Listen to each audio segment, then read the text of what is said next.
Hey everyone, and welcome back to our Should I Change Careers series. I'm Chelsea Conrad, career coach at Proactive Happiness, and this is what will be our final episode in the series. So in this episode, I want to recap some of the things that we've talked about throughout the series, and then I want to talk about some next steps for those of you who have decided either way, whether you should make a career change or whether you shouldn't. Okay, so just to recap a little bit, as we've gone through the series, we've asked a lot of questions of you. So things like, do you like the job at its core? Remember the whole, if I locked you in a closet thing, would you like doing your job? Things like that. And then also, what are your career goals? So obviously, these are some of the bigger, more impactful questions that we ask throughout the series. So as a reminder, in episode 1, I did ask the question, if this is your first job in this career field, do yourself a favor and get another job. Don't base all of your experience in this career off of this one job because it can really be a bad representation of what the job is. So do yourself a favor and get another job. Give it at least a year, give it a chance. But when you go about getting this job, please be a little more intentional in the job. Think about who you are, what you want, and remember, you don't have to take the first thing that comes your way. And the same holds true for any of you who have been through the series and have realized, I don't think that I actually need a full career change. I think I just need a change of scenery, a different job. Same applies to you. Be more intentional in your job search on this next time. Make sure that you understand who you are and what really matters to you and what you need in your next job. And slow down, be patient, and make sure that you land the job you actually want in your next role. Okay, so if you've gone through this whole series and you have come to the conclusion that yes, I need to make a career change. So what happens now? Okay, so here are my suggestions, my recommendations. The first thing I would recommend is to hire a career coach. Okay, obviously I'm biased, but it does help, I promise.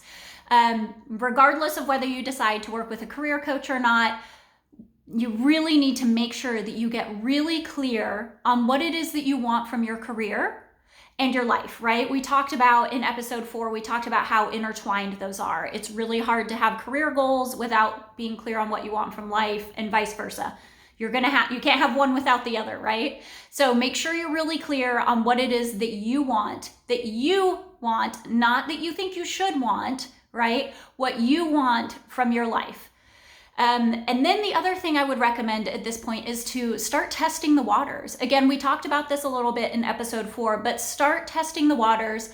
Start looking for opportunities to break into the world that you're thinking about going into. So if you have some possible contenders for career options for the future, start finding ways to break into that area. So for example, see if you can volunteer for a nonprofit organization or whatever the case may be, where you can get some exposure to actually doing the job, going inside of an organization to see what the job is like.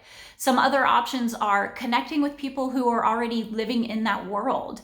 Talk to them, see what it is that they do on a daily basis. And then another thing that you might consider is putting yourself out there. Once you build these connections with people who are in the industry, see if you can get an internship, an unpaid internship. I know that sounds about as appealing as anything when you're already in the midst of a career and you've been getting a paycheck for a long time. Working for free sounds awesome, I know, but this is a great opportunity to see what's going on inside of a business and what it's truly like. And then you can really compare what it's actually like against what you have in your mind that it's like. Okay, so the internship may not be the answer for you, but at least at the very minimum, start building a network of people who are operating in that world and start finding out what their life is like, what they like about the career, what they don't like about the career. It'll be really helpful for you to get a full picture of what that new career could be like. Okay, so if you have decided that a career change is the answer for you, but you're dying a slow, painful death in your current role, get another job. I know it's a Band-Aid for this point, but get another job while you fine-tune, while you work on testing the waters as we were just talking about. But be intentional in the job that you get. Make sure that it's going to give you the ability to put yourself out there and spend a little bit of time testing the waters and thinking through what it is that you want to do next. So if you decide that this is the path you want to go down, if you want to pursue a career change, I have a few forewarnings, kind of reminders and things like that as you go down this path. So the first I would say is that when you go into this, be forewarned that not everybody will be supportive of this decision. There will be people, people don't like change. Change is really hard. And that goes for the people around you as well. You may get resistance from your family, from your coworkers in your former career. So don't expect everyone to be supportive, because they won't be. I can tell you that for sure. And then remember that it takes time. Career change does not happen overnight. It's something that is a gradual process. And throughout this process, I really, we talked about this in the first episode, be really honest with yourself. Be honest about what you want, about what you need, and about what matters to you. And remember through all of this that it's not about what somebody else thinks you should want or somebody else thinks you should do. This is your life. This comes down to what you want. So make sure that you are really honest with what it is that you want and you need in your life. And then the last thing I want to remind you of, and just have you keep in mind as you go through this process to help maybe alleviate a little bit of the pressure of this whole process, your next step that you take probably will not be your last, okay? And what I mean by that is that the idea here is constant improvement, right? You're in a situation you know doesn't work for you.